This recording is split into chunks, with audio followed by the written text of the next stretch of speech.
Maddie, welcome to the podcast. Thanks so much me. for being here. Of course. Yeah, I'm so glad Kelly put us in touch. Me too. Kelly's the best.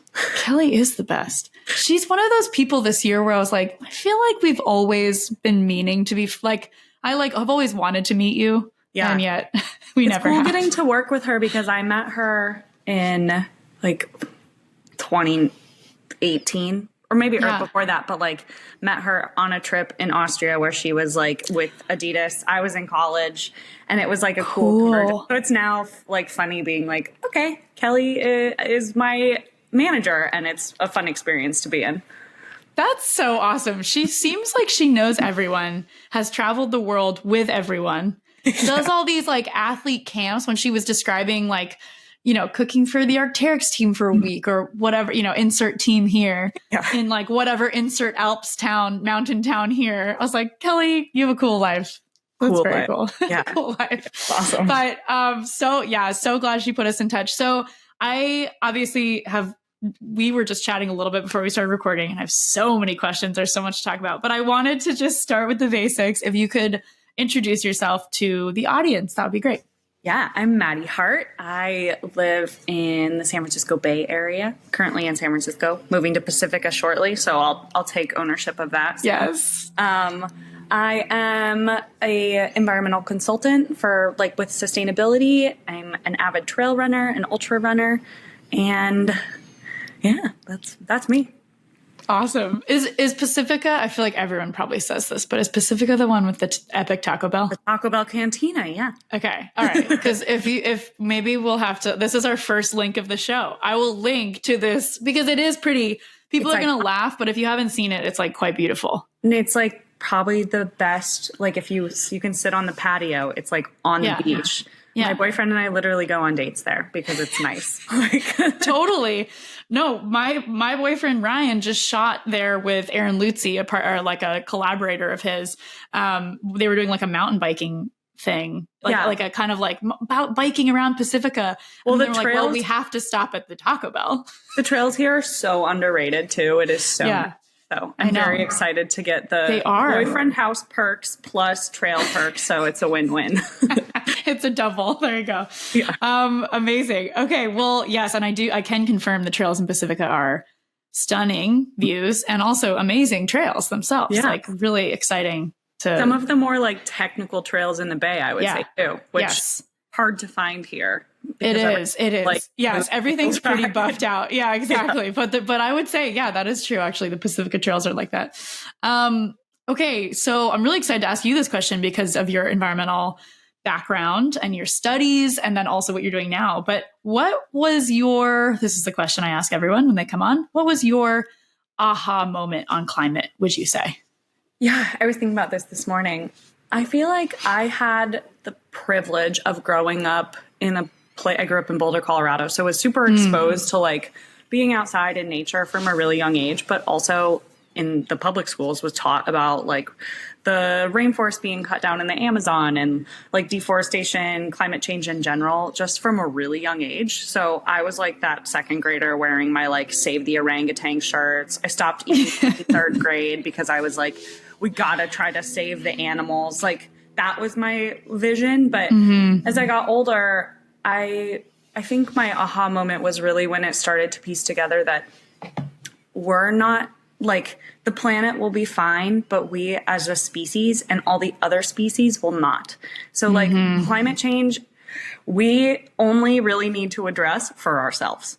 And if you can like think about that, it's like we have to be able to help people. And that's an easier sell for a lot of people than like, oh, we have to solve this massive problem. It's like, well, we care about our neighbors and we care about all sorts of people. And as a human, like it's easier to have that be the like driving force of like, I like people like holistically. And that's why we need to do something. Because we can't really solve all the like other big things that we should do without addressing like basic needs of like some people don't have enough food. And that is a humanitarian problem that we can't solve climate change without addressing the humanitarian aspects. 100%. I couldn't agree more. I think that's the thing that gets left out the most in the conservation conversation is that like, there's projects that are amazing and needed, but that really just focus on like protecting this forest or this like stand of mangroves, and it's sort of in isolation. And then you're like, well, wait a minute, what about the people? Like, what about the communities? Yeah. And even the like discussions that then happen around that, like I am all for protecting wild places, but sure, like even if you think about the desert, like it is an area that is so amazing to go, but also is a fragile ecosystem in a lot of ways. But people still go there. And if we can just increase education about it, it makes it still accessible, maybe drives people to like think more about these like places that we like to go to be away and in nature, and how like it fits into our lives. And it's not so isolated from like our cities and then nature, and how they all kind of are the, you know, we're all in nature all the time. So yeah, totally. No, I love that. And I think it's also what you said, like the climate crisis, if you want to call it that. There's like, I know better language for it, of like, that's a little more hopeful, but like it is a crisis. Like there's this sort of like large scale thing that feels really overwhelming to solve. Yeah. But then when you break it down to like, I love what you said, like we care about our neighbors, we care about people, and like, do people have enough food? Yeah. Do people have enough, you know, have a place to stay? Like these kinds of pieces where, and food is maybe more linked than housing, but like, I think it's all interlinked. It's something that like, if we look at the climate conversation as something that's in isolation, that's when it gets dangerous, right? If we like put it out in a silo, because it's so linked to everything. Yeah. So. Yeah. And I mean, selfishly, part of my, like, as I've gotten older, I want to be able to have kids. And, you know, we have a lot of discussions of like, I'm scared for my children's like future. And so I want to do what I can as a person to make sure that I can have kids who can have like the luxury of the life that I have now, just with it being like, we have access to beautiful trails and we can go outside in the summer and not worry about smoke. And we have clean drinking water and we don't worry about that. Like, it's a luxury that hopefully most people can have and we can continue to have for generations to come, which means adjusting now so that long term, you know, we can take the baby steps we need along with the big steps and put the pressure on the big corporations who are causing the problems, so that for generations to come, we can continue to have kids and life. Yeah, absolutely. No, I love that. I think it's also really interesting to hear someone who has a background in environmental studies and like even was wearing the shirts at a young age, or like really outspoken about these issues. It's interesting to hear you say, and I agree with this, of like bringing it back around to people and communities, because if we don't have that, I feel like there was like a real movement, and I can't even really comment on this because I feel like I wasn't as like, I didn't specifically study environmental studies. And I kind of like feel like I always say like I came late to this conversation, like in the last few years kind of thing, but have since, you know, gone back to grad school to study climate and to work in it. But it is interesting. I feel like there was a movement around, like, I'm just thinking of like the PANDA, World Wildlife Fund, or like the sort of like wildlife protection movement. And how, when I think about that conversation, I don't think about people automatically, at least for me. And so I think there was like, and I wonder I wonder how that actually played out, or how those organizations decided on the campaigns they did. But it felt very like separate from humans. You know what I mean? Yeah. No, but it's a good thought, because there must have been some psychology behind it of like, oh, you can adopt a panda, adopt a polar bear. It's like, you look at the monetary funds, which in theory aren't going to that panda or polar bear, but they're going to them doing something as an organization. But like psychologically, as a human, it's easier to be like, oh, I'm directly saving this one thing. Yes. So the philanthropy tie, the like warm glow effect or whatever. Yeah, that's super interesting. But I am curious to hear more about this background that I hinted at. So you have, you know, you've studied environment. This is something that, like, again, I feel like I kind of came in late to this conversation, and you know, really kind of like my own aha moment maybe being like a couple years ago only. And so I'm always curious, like, with your own aha moment, with your own realization on environment, like what drove you then to go study that, and how, like, talk a little bit more about your background in the environmental space. Yeah. So I think running played a huge role. So I didn't run growing up. I always skied. I skied competitively. I rode horses competitively. I was like really into that world. Competitively? What? Yeah. Oh my God. That was like my dream when I was growing up. I was but a horse girl. Yeah, same. Oh, same. But I only like took lessons. I never like competed. That's very cool. Yeah. It was really, really fortunate. But I was a big horse girl. They're the best kinds. We're weird. We're weird. Oh yeah. Love it. When I went to college, I did my first year at Montana State, and living somewhere new, I think it was also just like, you know, problematically, I was really fearful of gaining the freshman 15. And so I didn't like going to the gym because I didn't like all the gym bros. And I had a lot of friends who were cross country skiers. So in the like fall, they were all running to train. And they were like, oh, just come run with us, because they run kind of slow and, you know, carry their big water belts. And it was great. So I started running with them, and it really quickly clicked for me, where I was like, oh, it's so cool to see how far I can go and like kind of get outside Bozeman. There's all these cool trail systems like just outside of town. So I would try to get a little further each day so I could spend a little more time on the trails. And I lived up there that summer after my freshman year. And I just, like, in terms of what I was studying, I went in as a pre-med student and felt very lost in all of it. Like, just, it's a really hard path to be in. I wasn't connecting with a lot of the, like, requirements for freshman year for, like, I wanted to go to their nursing program. You have to get a 4.0 to stay in the program in Bozeman. I was, like, struggling. So I ended up changing my major just to being undeclared for a while. And that summer, I really was running a lot. I had one of my good friends. He did my first like big trail run with me on the Bridger Ridge. And it was like very much a moment where I was like, oh, this is amazing. And being able to be out in these remote places with people who I care about, who want to go explore.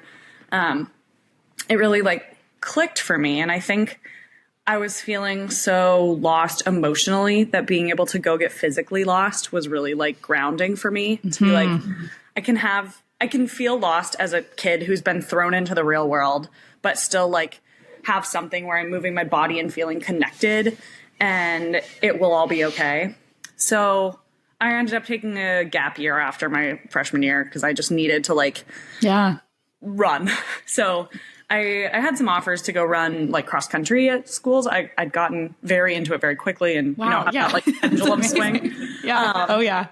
But found there's a school in Colorado that I ended up going to, Western Colorado University, and they have a trail running team, which ended up being a really easy sell for me of like, I can still run trail and ultra all through college. And because of where they're located in Gunnison, Colorado, they have a really cool environmental science program.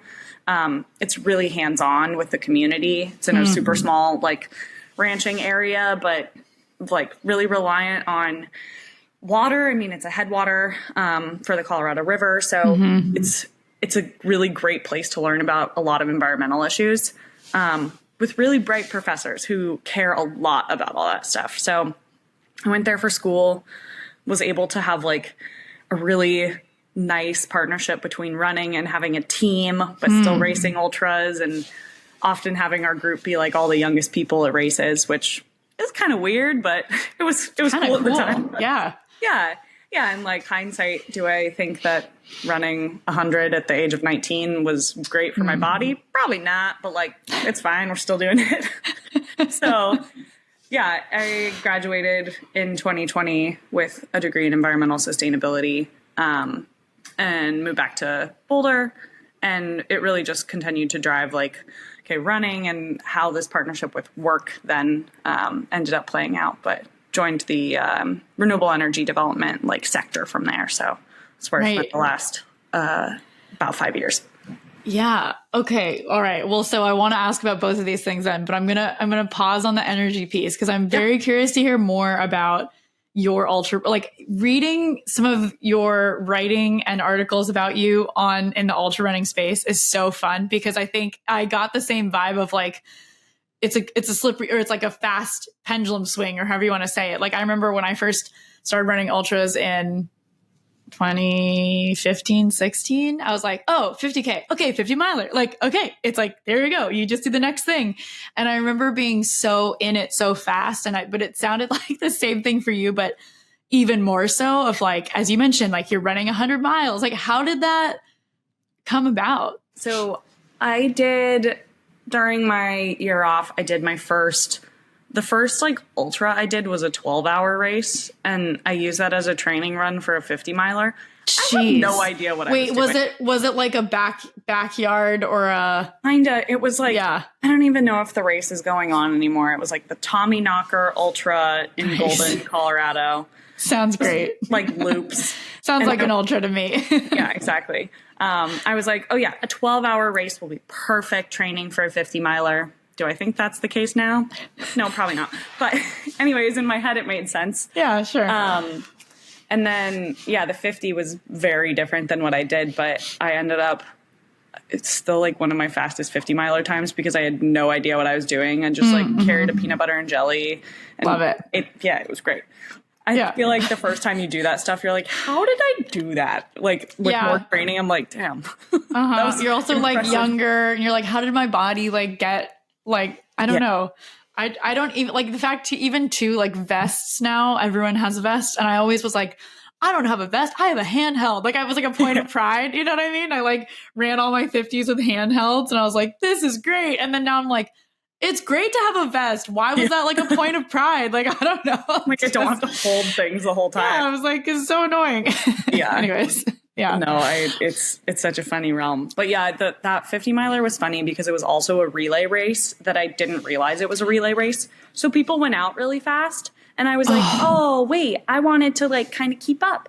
So I just picked up the pace. Oh no. And I was running with this lady at one point and we were chatting. And it's like my favorite thing about ultras is that people are just like nice and want to talk. Like I've been doing more road races and I'm like, how come nobody wants to talk? Like, I mean, I get it. We're trying different hard. Vibe. Yeah. Yeah. Very but, different vibe. Yeah. This lady was like, what leg are you running to? And I was like, oh, I'm doing the whole 50. And she was like, really? She's like, you might want to slow down. I was like, no, I want to run with you. It's fine. And it was fine. Like it worked out. But oh my gosh. Learned a lot. And that definitely then like when I went back to school, I had already signed up for Javelina, which was in October. Yeah. And, like told the coach at the time, I was like, I'm doing this. The team goes to that race anyways. So I was like, I'm going to do this 100. And our coach then was very supportive of hundreds. He didn't encourage them for everybody on the team just because it's a lot. But I think I'm also one of those people where I'm very much like, I put my mind to this and I'm going to do it. So like, you can tell me no, but like, will I listen? Probably not. And I have always been that kid. Like, kudos to my parents for raising me because I probably was a pain in the butt because if I put my mind to something, it would happen. It would happen. Wow.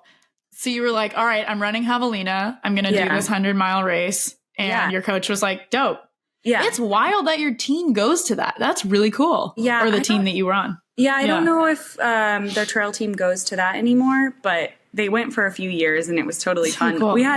I think there were 3 of us who raced that year and it was totally great. It's fun. Like you have a whole group and we all pace each other, and Javelina was fun for that too. Cause we had like a whole big Western tent there and, it was really fun. But yeah, so then that was my first 100. I guess that was probably 2017, 2018. I don't know what year it was. And then, I did I guess it was 2019. I ran the Tahoe Rim Trail, and I think that was like the first 100 that actually things clicked. And it's been a while since I've had one like that, but cool to be like, okay, when you're in college and still have a lot going on, but I was still so focused on running and just have the capacity for it. So it worked nicely with training, which we can get into later because it gets really hard when you're trying to find work-life balance with training. Yes. I have struggled with that a lot. For sure. It's definitely been a big, like, the last 6 months have been like, I need to figure out and prioritize what I actually care about because working 12 to 15 hours a day for a startup is not what I care about. No.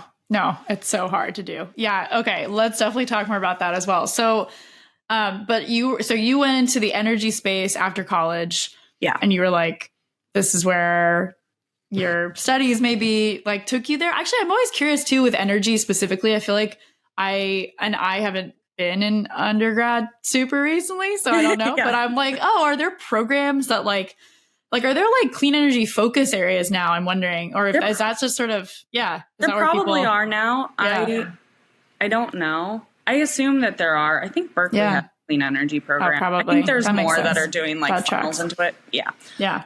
Definitely in the Bay. But I think there are energy programs. I just think it was more tracked to put people into like fossil fuels. So energy. Just energy. But yeah, so I think it worked out nicely. So my first job, technically out of college, I was working as a consultant with a firm that was doing environmental planning for like the BLM and Bureau of Reclamation government agencies. And that was during the previous administration in 2020. So different vibe. And I didn't love the project that I got brought on to do. It made me really sad that this was like, oh, okay, the government is trying to push things through at the end of their term. So trying to cut corners where they could. And it was tricky, but also really eye-opening of like how the process with the National Environmental Protection Program actually works. Like NEPA has checks and balances, and it's designed to make it so that in theory, any government can't come in and be like, oh, we're doing this to our public lands and just knocking it all down. And that was really cool to be like, okay, there are systems in place that we have like acts around how we can change land use and regulation. And they do work in theory. Like, you know, TBD on how like when things kind of get flooded with the process of trying to change land use, but there are systems in place that are designed to help keep the original intent of what land was for, which has a multi-purpose, like multi-beneficial factor in place. So it was really eye-opening. But from there, I switched over to a renewable energy construction company doing their proposal writing. So still kind of a writing like overlay with that. And then from there have just stayed in like the kind of development side, but in renewables, working either as proposal writer or as an originator. So kind of working with the customers doing the sales for it, which interesting. A lot. Yeah, I'm sure.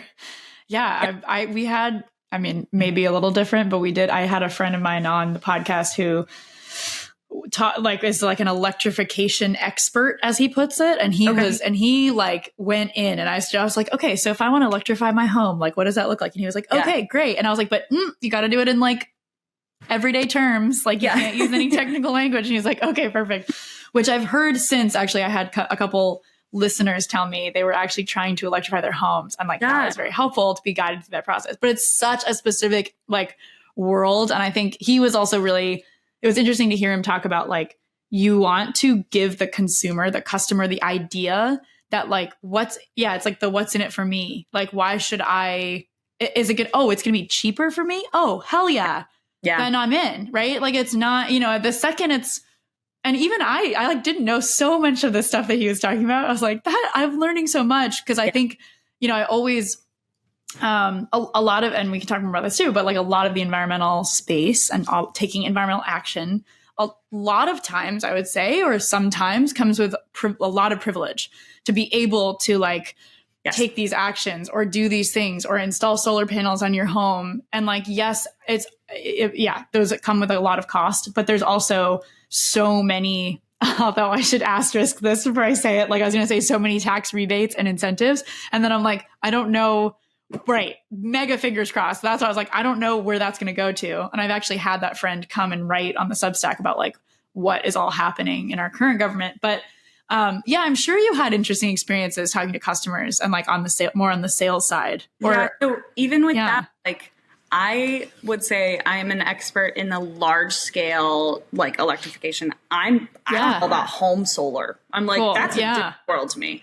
So we were building like super large scale solar fields. So like think when you're driving through Southern California or Arizona, Utah, there's a bunch, but like doing probably like 500 to 1.1 gigawatts, like megawatts to gigawatts of energy. So enough to power many homes. So what we were doing then is like in California, it's interesting because you can either work with utility to buy your energy or you can work with a community choice aggregate.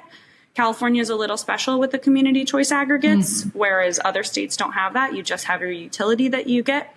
But we would sell the energy to the utilities or the community choice aggregates. And It's been learning for me too in a great way, is that like I now use Clean Power SF, which is the community choice aggregate in San Francisco. And they procure far more, like on a percentage, they are procuring a lot more of their energy from renewable sources than say PG&E, who's the alternative in the area.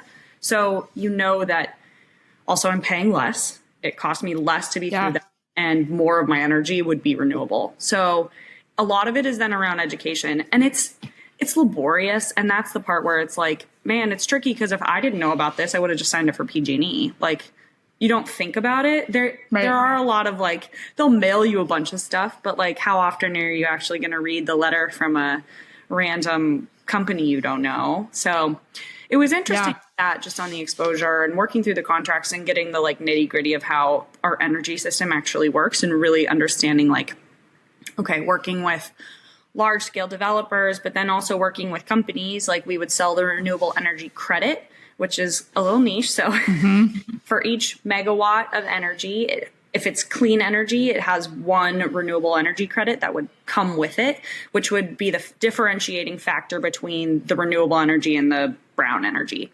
So you can sell the renewable energy credits to corporations as well, which they're not actually getting any of the energy. They're just getting the ability to say they're purchasing clean energy. And so corporations have standards they have to meet in certain states for how much they're actually procuring, and they can do it through renewable energy credits.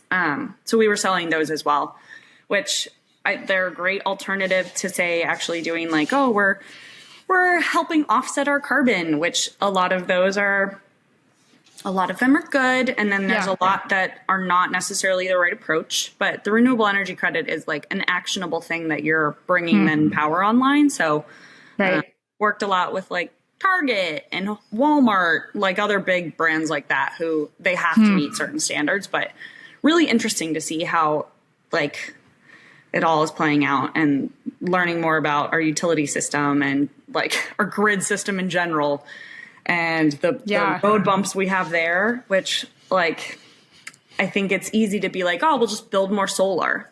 And the problem right now is our transmission. Like we can't just build more. It's not the same. Also, so much of the land you can't just develop on because it's protected or it's private or it's like there's one type of newt that lives there, so you can't build solar here.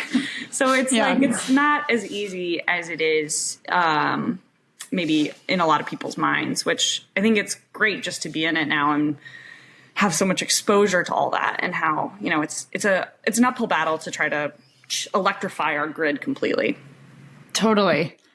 I really appreciate you outlining all that. I feel like that was the way you explained everything you just explained was very clear, and like very like take all the sort of fancy terminology off and be like, what is a rec? Like, what is, you know, what are we talking about here? So that was great. And like very much a part of what I'm trying to do with this project is like, I feel like so often the climate space feels like a little academic, or maybe it's like not as approachable, right? And it's kind of like, well, if we're all going to try to take action, especially as outdoor athletes, like, or outdoor community members, outdoor recreationalists, like what does that action look like? It's going to look different for everybody. But if we can't like demystify some of these terms, then it starts to get like the barriers are there for sure. Totally. And this ties into what I'm launching with my company. But I really think so much of it is around education too. And like people do feel like solving climate change needs to be on them directly. Like N of one, like, oh, I'm going to get solar on my house. I'm going to get the electric vehicle. I'm going to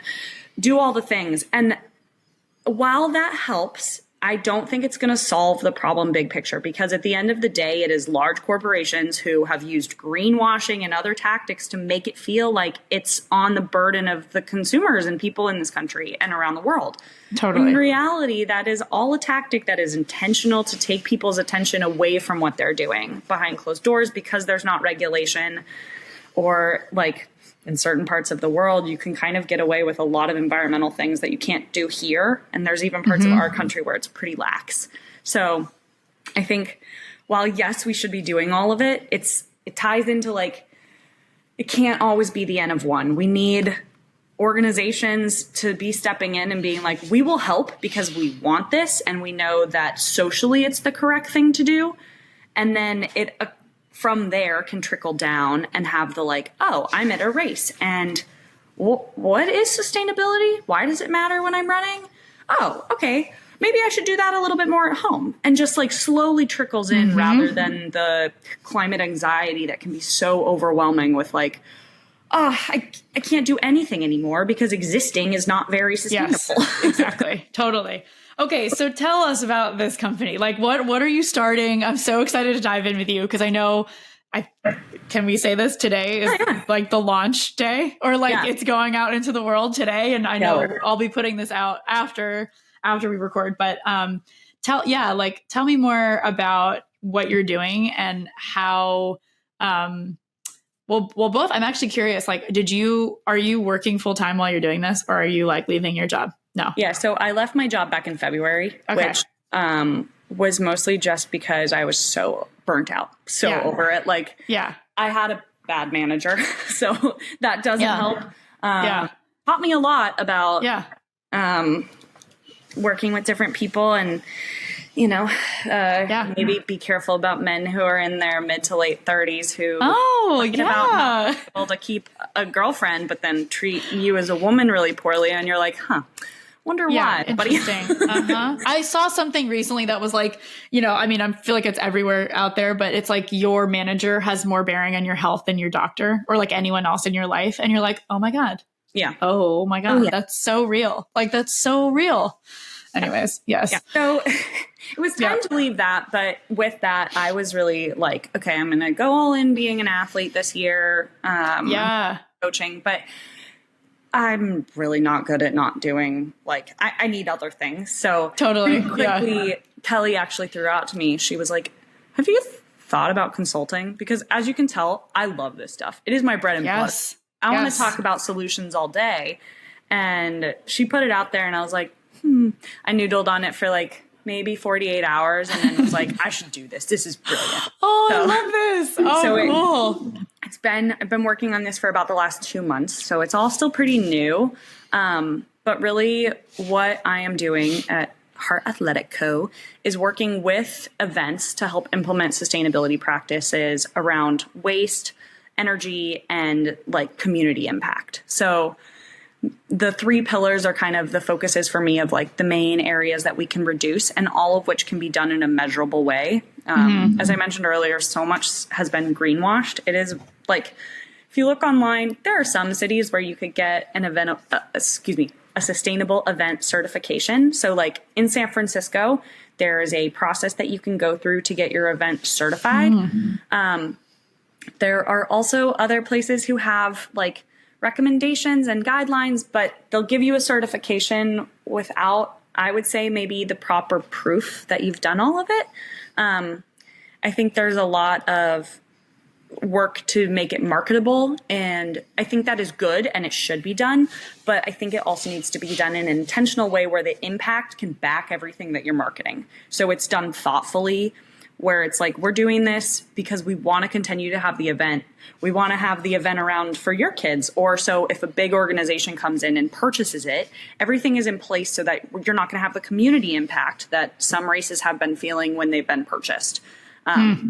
There's a few prime examples of that, but making sure that, even if your race does get purchased, you have people who are helping you make sure that, like, what are we going to do when the race goes from 100 people to 500 people, or it's just scaling? I recently in April ran the Boston Marathon as well. And that was for me, I think, a really big eye opener of like, that was my first time doing a big road race and maybe my last, but it was like the amount of waste around that. And they're still doing something, but like, it is a luxury that we get to go to these events. So I think it doesn't need to necessarily be a huge added cost, but it should be an added awareness that race directors can implement when building their partnerships with companies who they're working with, from finish line food and beer.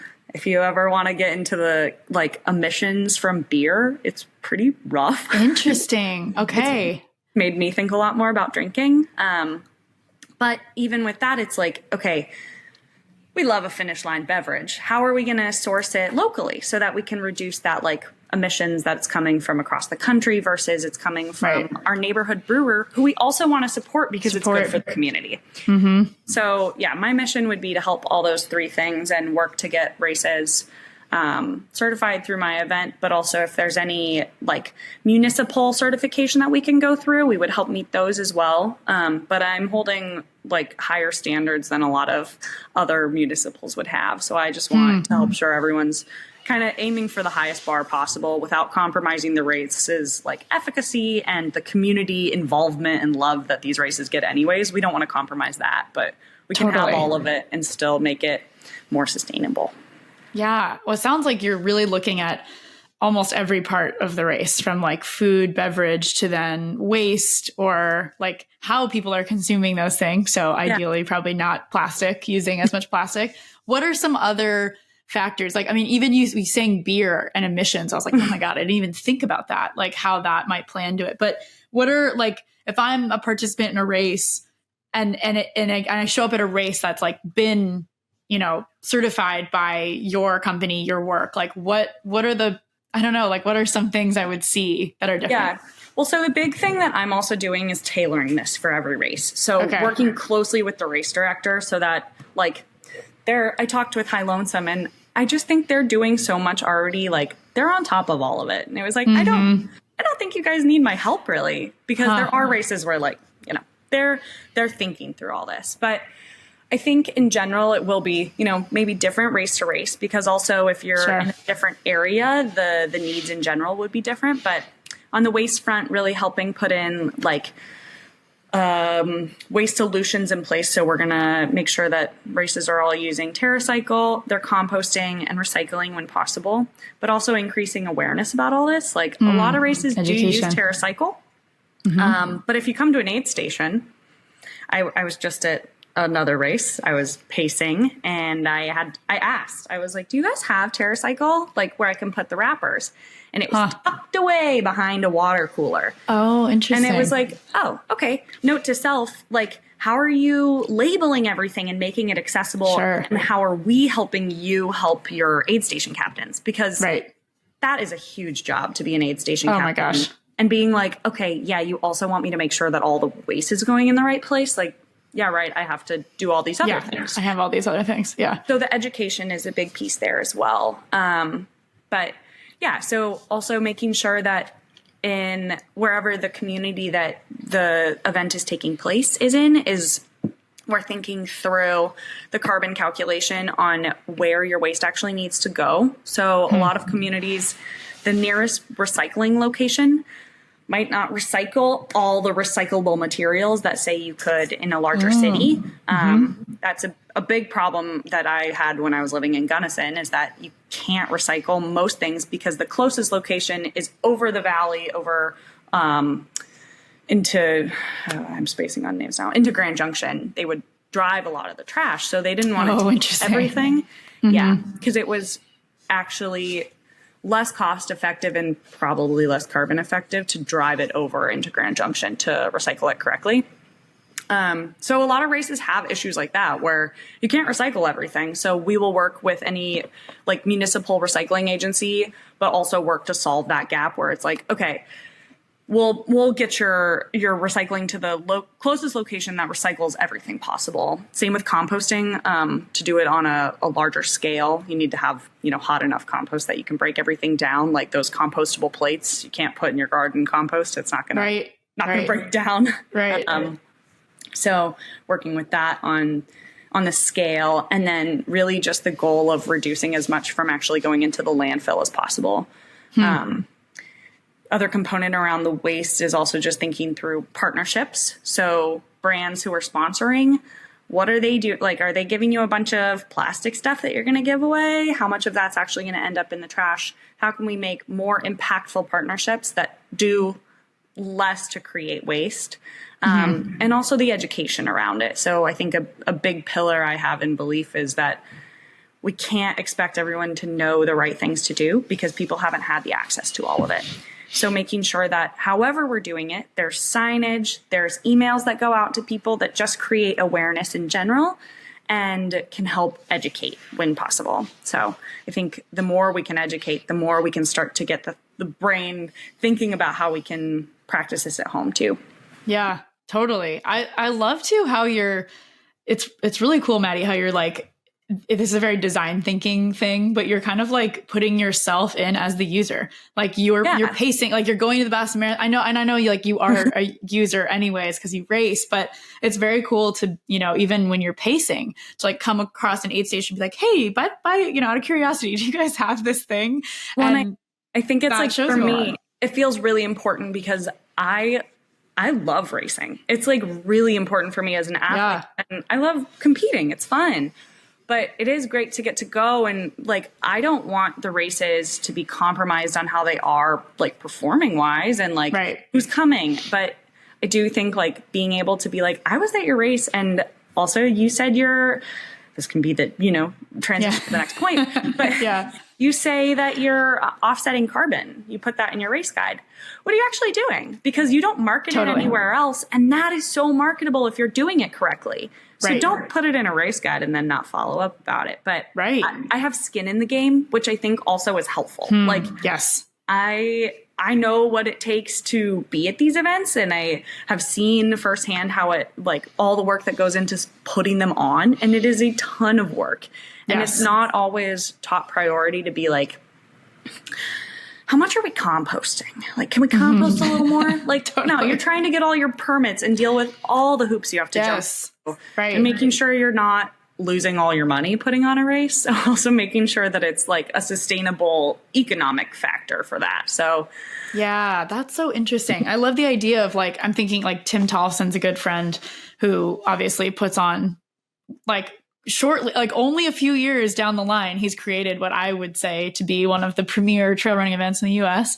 Yeah, we talked on Thursday. I was at first year that they did Mammoth, and I was like, yeah, how that race has grown. It's so cool. And I'm so proud of him. And he obviously works so much. And I think like, to think about having the ability, and I'm just like using him as an example, but any race director that has so much on their plate, like I didn't even really know. I mean, I raced more in the trail raced. I mean, I ran ultra races and not as like competitively, but just like for fun, and a lot more in the kind of like pre-pandemic era.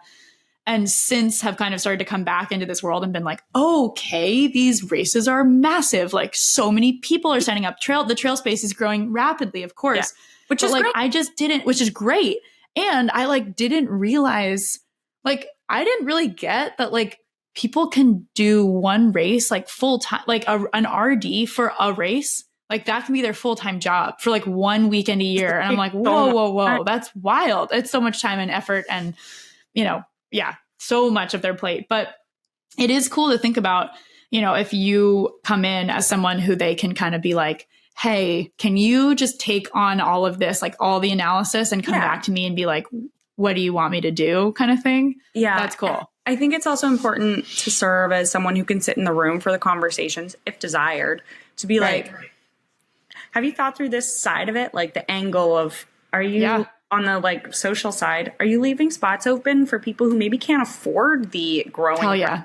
Yes. And how are we making this also so that we're not leaving people out of the really like cool environment that racing creates, but like we can make it a more open and welcoming place for many people who maybe can't afford this traditionally. I just feel like that is also true in running, where everyone is like, oh, it's so cheap. And it's not really cheap. No. Like, it's quite expensive, and it adds up quickly. Especially if you're doing ultras, it's not an inexpensive sport. So finding ways to help with that. On the energy front too, just like, so there are races who are offsetting their carbon, but like, as I mentioned earlier, I do think that renewable energy credits are a really good alternative to it. Don't necessarily cost more. So if races are already going to offset, like let's talk through options on how we can do that. If you're going to offset, what that actually looks like. Yeah. could we put maybe a little bit more money towards a local solar or wind farm that you'll get all the renewable energy credits from it and the ability to like say that you helped create energy at this local spot. So yeah, there's other also like carbon sinks that are happening that you can still opt in and it helps offset. I think carbon sinks are one of the technologies that I'm really excited about because we need sinks. Like we can't just shift right now. We're a little too far over, so we got to help absorb. So there's so many solutions that are popping up that I just think if you can have someone who the sole purpose is to help think through how can we're buying water. Who are we getting it from? What material do they use? We can calculate the waste of everything. We can calculate how much carbon it takes for each person to come to and from your race. Like if you use Ultra Sign Up, we can see where everyone's coming from. There's great carbon calculators that you can calculate all of it. Yep. So that's the big thing too, is like everything can be measurable, which then we can strive to have year over year reduction, which all my certifications would have standards for year over year reduction with meeting certain standards that are, as I mentioned earlier, kind of the highest level, but also making sure that, say, someone like High Lonesome, who they don't need help on the energy or environmental part right now, but they might need help, say, on waste in the future. So how can we help with that? They could still be waste certified as being a sustainable event. So I see. So there's like subcategories almost they can go to. Yeah. And hoping to branch out to beyond running, but also like cycling events and other like sorts of endurance events, because there's definitely like all the racing in general is pretty intense on the environment, and it's a good avenue to increase awareness. Most people are already on board with it emotionally, but you do go to trail races and there are people who don't think the same as some of us. And I think it's a great avenue to be like, let's think through it a little bit more and have the conversation in a way that's not political. It's not aggressive. It's not pointing fingers. It's just like a fact that you came to a race and are thinking about it. And it can help kind of spur the conversation so that later, you know, when there's discussion about public lands, maybe their views are slightly different because they remembered they were on public lands during a race or whatever that looks like. You know? Yeah. And I love what you said at the beginning of like, if you go to something and you immerse yourself in experience and maybe you see an opportunity for your own behavior change during that experience, and then you start thinking like, oh, well, could I do this at home? Like, I wonder, like, could I swap this out myself? Or like, oh, that aid station food was really good. Like that one snack, like for running, like maybe I'll, you know, and it's interesting. It's interesting to think how that like infuses itself into life sometimes. I think this level too of like, we're not going to change everything overnight. Like I would love to. I would love if we can solve all these in like a blink of an eye, but the reality is that it's going to be small shifts over time with stuff like this. Like, yes, we need certain standards that the government is putting in place, and we need to be striving as a world to have more regulation on a lot of the environmental harm that we're causing. We're not there yet. And that's also right now not a hill that I personally can attack. So finding ways that we can make these changes within our community that actually do make a difference, like it adds up. If all the races started shifting to a more sustainable model, thinking through waste and offsetting energy when possible, like it does add up. There's a lot of people who come to these races, and I think Ultra Sign Up just put out numbers of like new people that are joining. So to your point, it's growing rapidly. So we can, you know, continue to grow, but also grow thoughtfully. Yeah, definitely. So you may not be working with High Lonesome because they sound like they actually have a lot of their stuff kind of together and they've thought about this, but are you able, I know it's early days, but are you able to share some conversations? Like, do you have folks you might be working with this year at Racewise, or what can you share, if anything? I don't know if I want to share anything. Okay, then let's do it. Let's do it. Let's not do it. But I can, but I do want to ask if a race director or even a listener who's not a race director wanted to like reach out, contact you, start working together, what is the process for that? Like, how have you been engaging with race directors and other people? Yeah. So right now I've been mostly reaching out to race directors and working on that from my end. But I have a website that is live, and I have like my sustainability page on there so that people can kind of see the like pillars I'm working on. And then there's a link so that people can book like a 15-minute consultation call just to see if it's the right fit. Cool. Because we're really trying to make sure that everything is tailored and building those strong partnerships too, because I think that's key. And I want to make sure that it's helpful for everyone. So I have tiers of how I'm working with people as well. So it's not necessarily a one size fits all. I realize some races don't have the same budget that others do. So we're working with people where they're at. I'm really trying to make this so that I can help everyone in a way that works for them. Because I do think cost is also a huge inhibitor for a lot of races. And I don't want that to be the case, but the races who then have a bunch of races that they own, or, you know, they want to be able to spread it across all of theirs, we can work with them and be able to help the little guys as well. Right. Yeah. So important. I think like maybe the impact level is different, but you want I feel like a lot of times I don't know, this is just me noticing this, like there's a real desire, maybe even more so than the big ones, like the small local races are like, how do we want to come again? I mean, Mammoth has become much more than a small local race, but Tim is so clued in. Going to continue using him as an example. He's so clued into the local community. How is he benefiting that community? Is the permitting process even benefiting that like landscape and those rangers and the mountains and all of that? And it's just so cool to have such an example of like a locally based entity that cares so much about that, you know, the landscape and the communities. Yeah, I feel like he's such a good model for that, like talking to him of the amount of time he spends making sure that there's community buy-in. And for races who maybe don't have the same time, it's like, we can have someone do that for you. Like, I'll come to your community meetings and like go to the town hall, and like being clued in like that is helpful to have someone who can serve as your liaison and be like, oh, so the BLM is saying this right now. They really need help on this area. They're short on funding. The Forest Service, short on funding.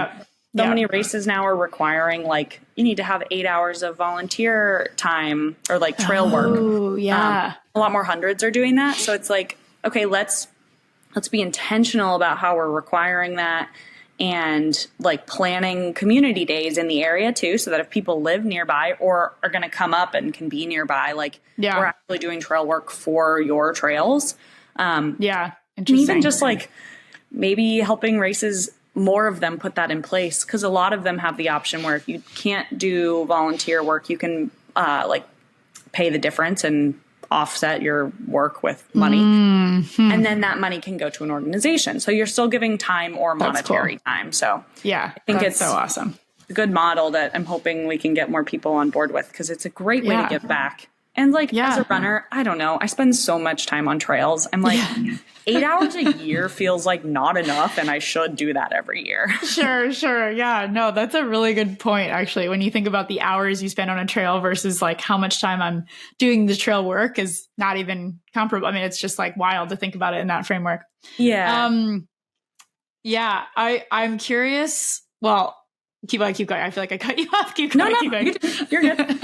I wasn't saying anything. I'm always like very cognizant. I want to make sure I'm not like ending people's thoughts. Okay. So, what I was going to say is I'm so psyched to see you at TrailCon, because I know we're going to run into each other soon here and go be in, and it actually may be that this episode might come out around that time. So it might be perfect. I was going to wrap up with my kind of ending question, but I also feel like in the vein of you launching something new to the world, before I wrap with this other question, what is sort of like, I don't know if the question is like, what's a call to action, or like, what is sort of like, what are some of your goals with this year? Like, how can we all help is basically where I'm getting. Like, how can the community listening right now, like, help you on this endeavor? Cause I know we're all psyched to have this, like, be at more races. So I think like spreading the word to more race directors is really helpful. And like, I only know the races I know, you know, like I've been to the ones that I have, and I'm reaching out to those that I haven't. But I think spreading the word on that is helpful. But also just in like I'm working on building the strategic partnerships with other organizations and nonprofits who care about this stuff too. So just like even sharing like my company with other nonprofits or organizations who it matters, I think building those partnerships is really helpful when it's like Runners for Public Land and other groups like that are, you know, putting in a lot of time and effort to make sure that they're doing the work that we need so we can continue to run and train and race on the lands that we care about. Totally. But yeah, just reach out too. I think continuing to build partnerships with people is really helpful. It's like also why I love this community. I love all the people in it. So it's a good group. It's such a good group of people for sure. Yeah. I was also going to say Protect Our Winners might be, I don't know if you're in touch with those guys. Yeah. Not yet, but it's on my list. I can maybe help you with an intro there. I don't know exactly who. I feel so bad for them. I feel like I came at them recently with like 5 people I wanted to introduce them to, and it was like all different. It was like an athlete and this person and another thing. And I was like, yeah, I have everything. They have so many people to talk to. But I would love to ask you about your favorite climate solution if you are down for that. I usually ask this as like to close, what is your favorite climate solution that's not your own? And like, I'm excited to ask you this because you've already mentioned so many in this conversation. So I was curious if you could choose just one. If you like have an idea about that, I'd be interested to hear. I love so many of them. It can be like one of your favorites. You know, it doesn't have to be your favorite overall. I really think a lot of the technology that's coming with carbon sinks is like really exciting to me. I think it's also an area where I'm like, we still need to do all the work preemptively to be able to change like systems that are in place now, because we can't just rely on carbon sinks. But like a lot of the new cement that's coming out that we can capture carbon in and then use that to build homes or roads or however we're like still developing infrastructure. I think I'm excited about those. I'm also really excited about offshore wind, but also I probably shouldn't be excited about it for like at least the next 4 years. So you can be excited about anything. There's really cool technology coming that's for like underwater turbines. And yes, it causes a whole lot of ethical problems with marine animals. Yeah. But the energy that the ocean has, I'm like, man, if we could harness that in a way that we don't cause as bad of an impact, which people are working on, it's coming. But that's cool. Yeah. It's really encouraging to see like the new technology that keeps coming out for energy sources. I'm like, hopefully in the next 10 years, we don't need gas, but we can just, you know, continue to push it so that we can move away. I think the transition period is always hard, but it is encouraging to see what, like all the stuff that's coming that we won't necessarily have to like be uncomfortable in our lives because the alternatives are better. Yeah. And cheaper and more available. Yeah, that's the ideal. That's so cool. I'm going to try to link to if you have links, you can always send them over, but I'm going to go do some digging on the new carbon sink technology you're mentioning, or like and the turbine technology. That's super interesting. Yeah. Maddie, thank you. And congrats on like launching this to the world. That's really fucking cool and really fucking hard. So I just give you a lot of credit and props for what you're doing, because it's not easy stuff, like putting yourself out there. And I know you're like, it's in the form of an entity, a company, but you're like, at the end of the day, reaching out to all these people and working with them to make our race events better that we go to. So thanks for doing that. Yeah, thank you. It was great to get to talk to you. Yeah, you too. I'm so excited to see you at TrailCon so soon. Get some FaceTime. Yes, exactly. Thank you so much. Bye.